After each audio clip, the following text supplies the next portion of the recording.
दोस्तों, आज हम आपके लिए ऐसी कहानी लेकर आए हैं जिसमें परिवार के खुशी और बड़े भैया के खुशी के लिए छोटा भाई अपना प्यार कुर्बान करने का फैसला लेता है।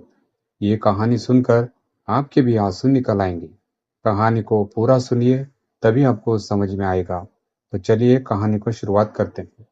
कहानी को सुनने से पहले आप लोगों से मेरी रिक्वेस्ट है, वीडियो को लाइक और चैनल को सब्सक्राइब कीजिए। माँ, कल तुम्हारे यहाँ बहुत सी गाड़ियां आके रुकी थी। क्या बात है? कोई रिश्ता विश्ता आया था क्या? हाँ दीदी, मेरे लिए रिश्ता आया था। तुम तो बहुत किस्मत वाली हो, जो इतने बड़े घर से रिश्ता आया है। उमा एक मध्यम वर्गीय परिवार से थी। उसका पापा का छोटा सा बिजनेस था, उसी में वो लोग खुश थे।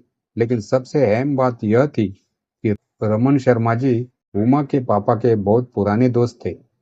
रमन जी के बड़े बेटे मयंक के साथ रिश्ता उमा के साथ तय हो जाता है।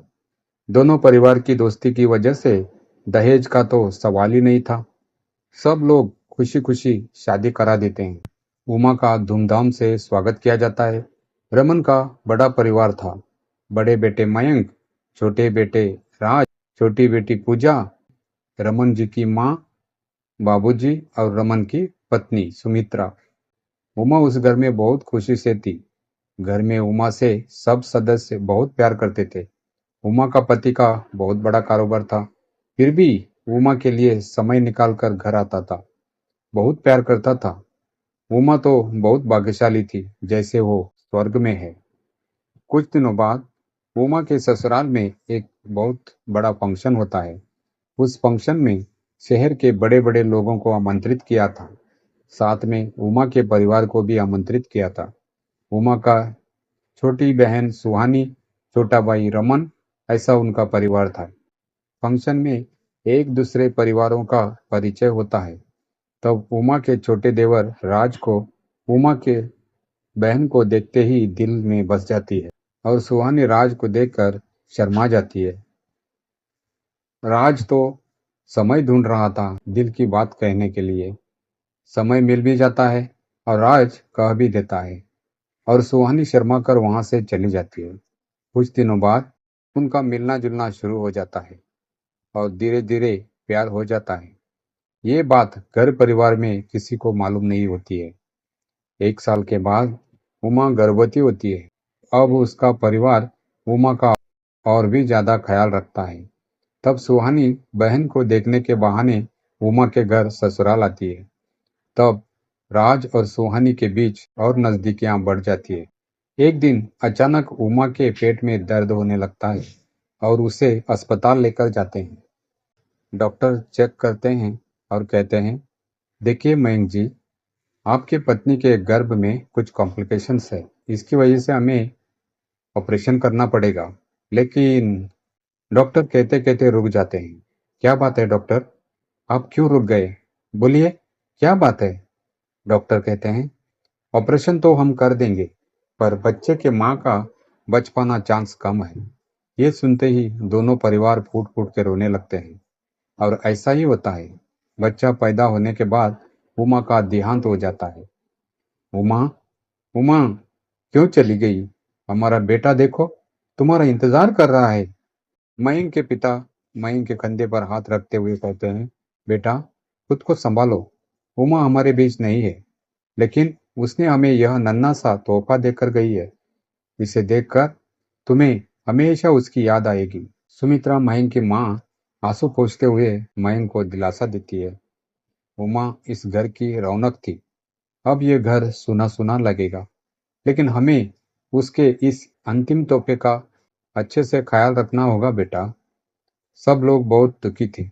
धीरे धीरे सब अपने अपने काम में व्यस्त हो गए, पर सुहानी उमा के बच्चे की बहुत ख्याल रखने लगी। उसको नहलाना, वक्त पर उसको खिलाना, उसके साथ खेलना, रात में उसको अपने साथ सुलाना, इतनी अच्छी ख्याल रखने लगी मानो वो उसी का बच्चा हो। ये सब देखकर घर वाले बहुत खुश हो जाते हैं। एक दिन सुमित्रा जी अपने पति से कहती है, आपसे एक बात करनी थी। अगर आपको ठीक लगे तो बात आगे बढ़ाएंगे। पहले मत बुझाइए, बताइए क्या बात है?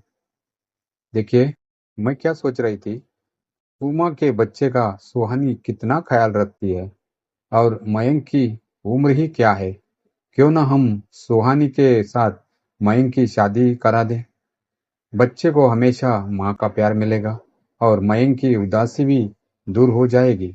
क्या कहते हैं आप? सुमित्रा जी, आप बात तो ठीक कर रही है, पर मयंक इसके लिए राजी होगा? राजी तो नहीं होगा, लेकिन हमें उसे समझाना पड़ेगा। कब तक उमा के याद में जिंदगी काटेगा? एक दिन सुमित्रा और रमन जी मयंक से बात करते हैं। ये सुनकर मयंक बहुत नाराज हो जाता है। माँ, आप तो जानती है मैं उमा से कितना प्यार करता था।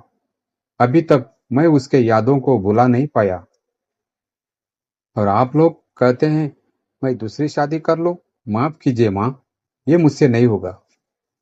पर बेटा, समझने की कोशिश करो, तुम्हारा बेटा भी है और तुम देख रहे हो ना सुहानी किस तरह बच्चे की ख्याल रखती है।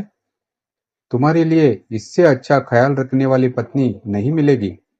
आखिर उसी के बहन का बेटा है और तुम्हारे लिए पूरी उम्र पड़ी है। मान जाओ ना बेटा, मान जाओ। ठीक है माँ, पर क्या इसके लिए सुहानी मान जाएगी? उसकी चिंता तुम मत करो, हम कल ही सुहानी के पापा से बात करेंगे। दूसरे दिन रमन जी और सुमित्रा सुहानी के घर पर आते हैं। अचानक दोनों को देखकर सुहानी के पापा चौंक जाते हैं। अरे रमन जी, आप अचानक, सब ठीक तो है? हाँ सब ठीक है, पर आपसे कुछ जरूरी बात करनी थी, इसीलिए आना पड़ा। कहिए, क्या बात है? आपने अपने बच्चों को अच्छे संस्कार दिए हैं, इसमें कोई संदेह नहीं। सुहानी किस तरह उमा के बच्चे का ख्याल रख रही है, ये देखकर हमने ये सोचा है कि हमारे मयंक के लिए सुहानी से अच्छी पत्नी नहीं मिल सकती। आप मना मत कीजिए, सुहानी को हम अपनी बेटी की तरह रखेंगे। रमन जी, बात वो नहीं है। उमा का देहांत हुए कुछ ही दिन हुए हैं। ऐसे में दूसरी बेटी का शादी करना मतलब लोग क्या कहेंगे, यही सोच रहा हूँ। छोड़िए, लोगों को क्या पता हमारे परिवार में क्या चल रहा है। बात आप सही कह रहे हैं, फिर भी सुहानी से एक बार पूछना पड़ेगा। कोई बात नहीं, आप पूछ लीजिए। ऐसे भी इन सब कामों पर जल्दबाजी नहीं करनी चाहिए। अच्छा तो हम चलते हैं, कहकर निकल ही रहे थे, तभी सामने से सुहानी आती है। नमस्ते आंटी अंकल। खुश रहो बेटा, कहकर चले जाते हैं। सुहानी चिंता सी होकर अपने पापा से पूछती है, पापा आंटी अंकल क्यों आए थे? उनके घर कुछ खास बात है क्या? हाँ बेटी, बात कुछ खास है। क्या बात है, बताइए ना। बेटी, ये बताओ, मुन्ना कैसा है? अच्छा है, मैं बहुत अच्छा ख्याल रखती हूँ। तब तुम्हें एक बात समझनी होगी कि अगर तुम अपनी दीदी के बच्चे का हमेशा ख्याल रखना चाहती हो, तो तुम्हें उस घर में ब्याह कर जाना होगा। यही बात करने के लिए आए थे। ये सुनकर सुहानी बहुत खुश हो जाती है और अपने कमरे में जाकर नाचने लगती है। लेकिन उसे ये नहीं पता था कि उसकी शादी किस बेटे के साथ हो रही है। सुहानी तुरंत राज को फोन करके बता देती है। राज भी बहुत खुश हो जाता है। एक दिन ऐसे बातों बातों में रमन जी सब परिवार वालों से कह देते हैं, मयंक की शादी हमने सुहानी से तय कर दिया है। अब तुम लोग शादी की तैयारी में लग जाओ। ये सुनकर राज के पैरों तले जमीन खिसक जाती है। वो बहुत दुखी होता है। उसने क्या सोचा था और क्या हो गया। राज तुरंत सुहानी को फोन लगाता है और सारी बात बताता है। ये सुनकर सुहानी भी बहुत दुखी हो जाती है, पर दोनों को हिम्मत नहीं होती थी कि अपने अपने परिवार से बात करने की। शादी की तैयारियां चल रही है। एक रात सुहानी और राज मिलते हैं और फूट फूट कर रोते हैं और गले मिलते हैं। तभी मयंक पानी पीने के लिए किचन की तरफ जा रहा होता है। तभी किसी के रोने की आवाज सुनाई पड़ती है। मयंक देखता है कि राज और सुहानी एक दूसरे के हाथों में हाथ पकड़कर बातें कर रहे हैं। मयंक उनकी बातें सुनता है। सुहानी, हमने क्या सोचा था और क्या हो गया? सुहानी, हमारे परिवार की समाज में बहुत इज्जत है और मैं अपने बड़े भैया से बहुत प्यार करता हूँ। जब से भाभी चल बसी, तब से भैया टूट से गए हैं। उनका ये दर्द मुझसे देखा नहीं जाता। हमारा बिछड़ना ही हमारी भलाई है। आज ये कैसे होगा? तुम्हारे घर में, तुम्हारे सामने, तुम्हारी भाभी बनना मुझे मंजूर नहीं है। ये मुझसे नहीं होगा। राज, ऐसा मत कहो सुहानी। हम लोगों को ये करना ही होगा, नहीं तो घर वालों को बहुत दुख होगा, खासकर भैया को। ये सब मयंक सुन लेता है। उसे बहुत दुख होता है। भाई के खुशी के खातिर अपना प्यार कुर्बान कर रहा है। ऐसे भाई का प्यार छीनकर मैं कभी खुश नहीं रह पाऊंगा। उन दोनों को मिलाना ही होगा। मुझे पापा से बात करनी होगी। अगले दिन मयंक अपने मम्मी पापा से बात करता है।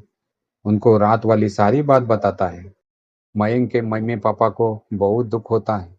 तीनों मिलकर राज को सरप्राइज देने का सोचते हैं और सुहानी के परिवार को भी इसकी सूचना दे देते हैं और कहते हैं कि सुहानी को इसके बारे में कुछ न बताएं। आखिरकार शादी का दिन आ गया। आज ये तुमने अच्छा नहीं किया।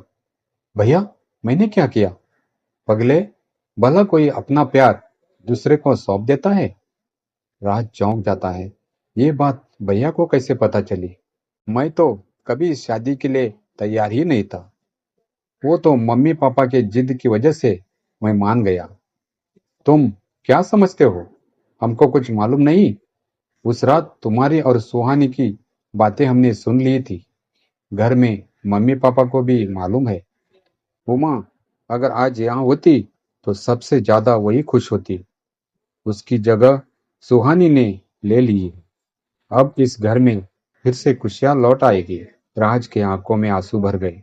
दोनों भाई एक दूसरे के गले मिल जाते हैं। राज के मन में अपने भैया के लिए और इज्जत बढ़ जाती है। अब चलो भी पगले, दुल्हन को इंतजार मत करवाओ। दोनों हंस देते हैं। मंडप में सुहानी उदास और दुखी होकर बैठी थी। उसे पता नहीं था कि दूल्हा कौन है, क्योंकि कुछ देर के लिए मयंक गायब हो जाता है। सुहानी की आंखें राज को ढूंढ रही थी, पर राज कहीं नजर नहीं आया, तो अंदर से आंसुओं के घूंट पीकर रोने लगी। शादी होने के बाद मयंक को सामने देखकर सुहानी हैरान रह जाती है।